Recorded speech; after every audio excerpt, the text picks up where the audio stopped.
రైతాంగం తీవ్రంగా పంటలు దెబ్బతిని వేదన చెందుతున్నటువంటి తరుణం ఒకవైపున, మరొక వైపున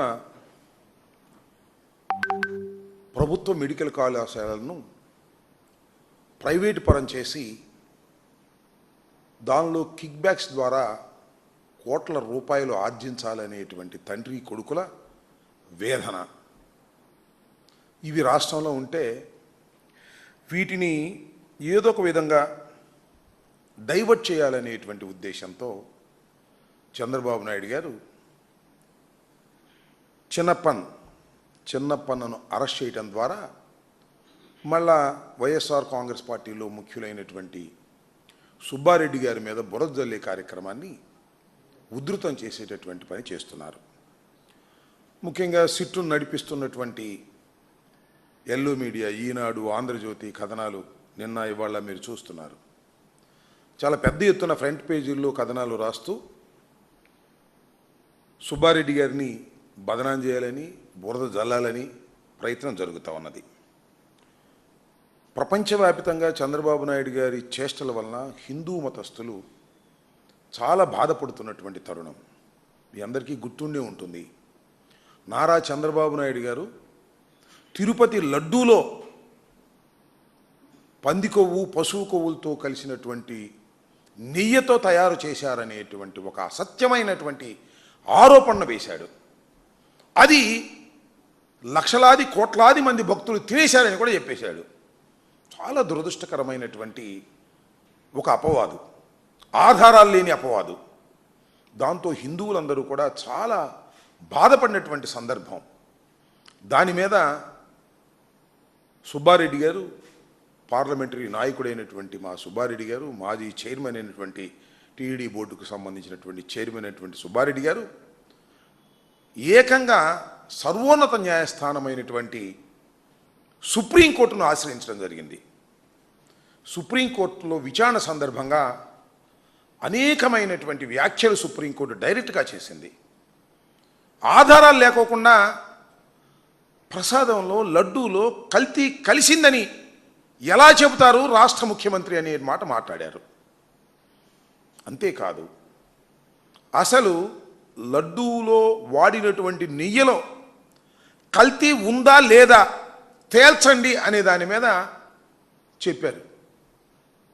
అంతేకాదు, అప్పుడున్నటువంటి ఈఓ శ్యామలరావు గారు చాలా స్పష్టంగా చెప్పింది ఏంటంటే, మేము దీన్ని ఎన్డీబీ ల్యాబ్కు పంపించాం, ఎన్డీబీ ల్యాబ్ వారు దీనిలో వనస్పతి అలాంటి కలిసింది అని ఒక సర్టిఫికెట్ చేశారు. దాని కింద డిస్క్లైమర్ కూడా రాశారు, ఇది కొన్ని సందర్భాలలో అవాస్తవం కూడా కావచ్చు, పశువులు తినే మేత మీద, ఆ టైమింగ్స్ మీద ఇది వాస్తవమైన రిపోర్టు కూడా కాకపోవచ్చు అని రాసినటువంటి రిపోర్టుని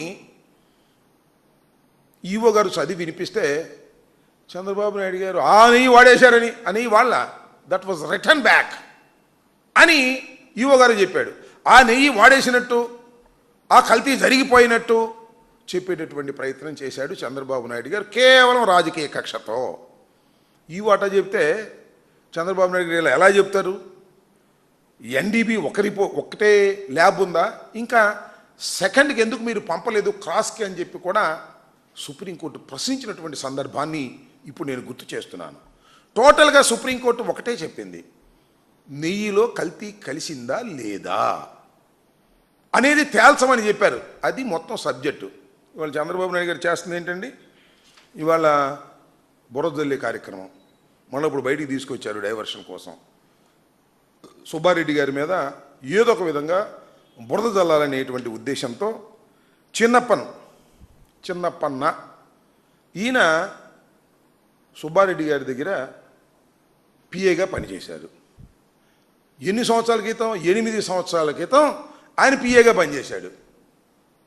ఆయన్ని పట్టుకొచ్చారు, ఆయన్ని విచారించారు. మే 31వ తారీఖున, ఈ సంవత్సరం మే 31వ తారీఖున ఆయనకి రమ్మని నోటీస్ ఇచ్చారు. జూన్ 6వ తారీఖున వెళ్ళాడు. జూన్ 6వ తారీఖున ఆయన విచారించారు. విచారించిన తర్వాత ఆయన బయటకు వచ్చిన తర్వాత ఒక వీడియో రిలీజ్ చేశారు. ఆ విచారణలో నన్ను బలవంతం చేసి నన్ను హెరాస్ చేసి సుబ్బారెడ్డి పేరు ధర్మారెడ్డి పేరు చెప్పమని సిట్ అధికారులు నన్ను ఇబ్బంది పెట్టారు, నేను చెప్పలేదు అని స్వయంగా ఆ రోజు రిలీజ్ చేశాడు. ఇవాళ కాదు, జూన్ 6వ తారీఖున స్పష్టంగా ఒక వీడియో మీడియాకు రిలీజ్ చేశాడు. మీ అందరూ చూసే ఉంటారు, మీ పత్రికల్లో కూడా వచ్చి ఉంటుంది చాలా చోట్ల. అలాంటి చిన్నప్పని 8 సంవత్సరాల క్రితం పనిచేసినటువంటి చిన్నప్పని ఆ రోజున అరెస్ట్ చేయలే. మన 4 నెలల తర్వాత ఇవాళ అరెస్ట్ చేసి కోర్టులో ప్రొడ్యూస్ చేసి ఇది సుబ్బారెడ్డి గారి మీద బురద జల్లేటటువంటి ప్రయత్నం చేస్తున్నారు.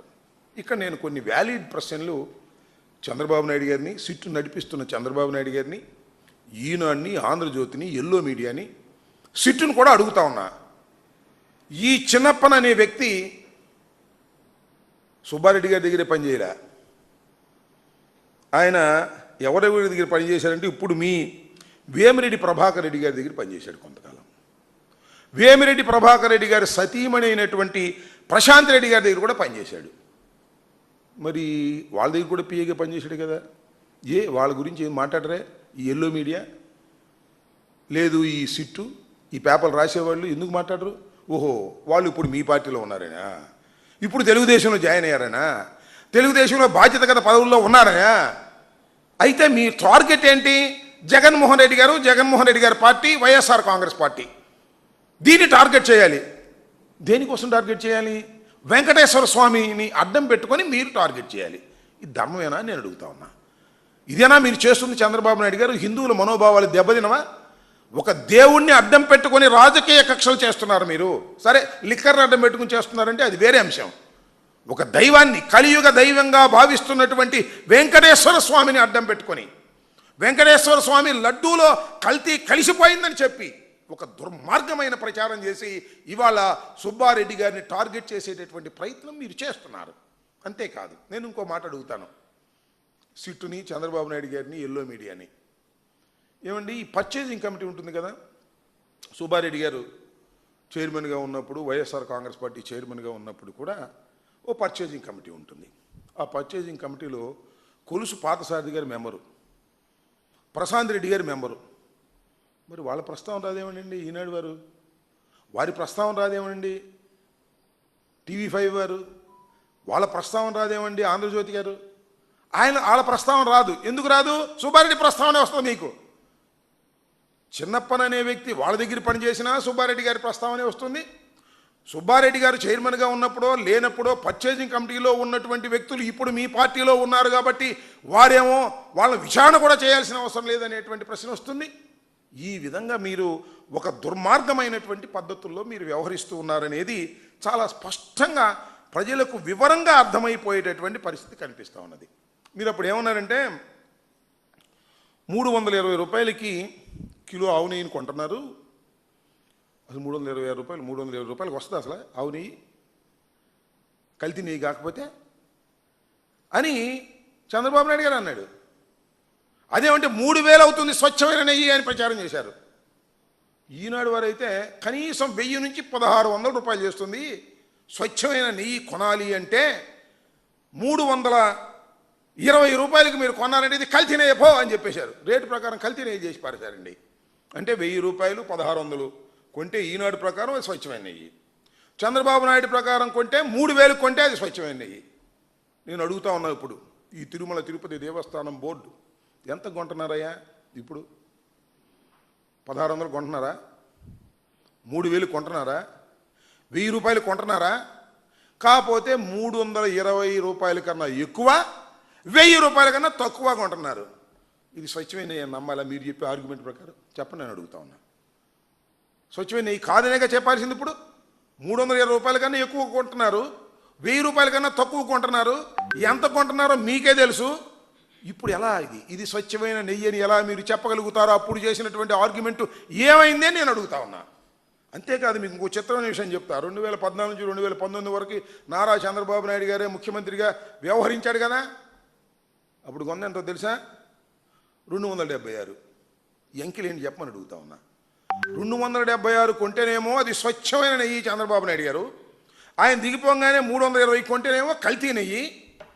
దుర్మార్గం, అన్యాయం, జంతువుల కొవ్వు, మాంసం కొవ్వు దానిలో కలిసిందని ఒక అపవిత్రమైన మాటలు మాట్లాడి మొత్తం భ్రష్టు పట్టించేటటువంటి కార్యక్రమం చేసినటువంటి నారా చంద్రబాబు నాయుడు గారు సుప్రీంకోర్టు ఆదేశాలను కూడా ధిక్కరించి కక్షపూరితంగా వ్యవహరిస్తున్నారు ఇవాళ.